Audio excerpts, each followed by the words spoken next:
papa আমাৰ এটা rhymes আছে ৰাইমছটোৰ নাম Four Little Foxes in the Woods হেতু লিখোঁতে উৎসৰ এছ টো থাকি গ'ল মানে এ টো এছ টো থাকি গ'ল আচ্ছা কাৰণে মোক ৰং দি দিলে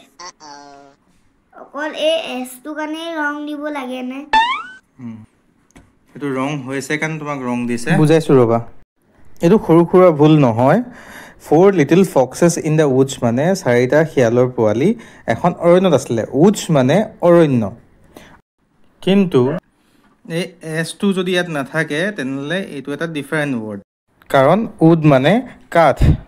আৰু উডৰ লগত মাত্ৰ এটা পিছত এছ বহি থাকিলে উডছ মানে হৈ যায় অৰণ্য বা হাবি আৰু তুমি যদি এই সেন্টেন্সটোত উডছটোক উড বুলি লিখা তেনহলে এখন ধুনীয়া অৰণ্য সোৱা নাইকিয়া হৈ গৈছে আৰু গতিকে তুমি যদি লিখা Four Little Foxes in the Wood বুলি তেনহলে এই চাৰিটা শিয়াল এডোখৰ কাঠৰ ভিতৰত সোমাই আছে বুলি বুজা যাব আৰু সোৱা এখন ধুনীয়া অৰণ্য বা হাবি তুমি গায়ব কৰি দিলা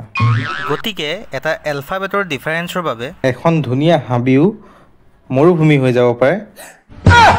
গতিকে সাৱধান হবা বানান লিখোতে আচ্ছা আন কিছুমান ওৱৰ্ড আছে যেনে ফৰ এক্সাম্পল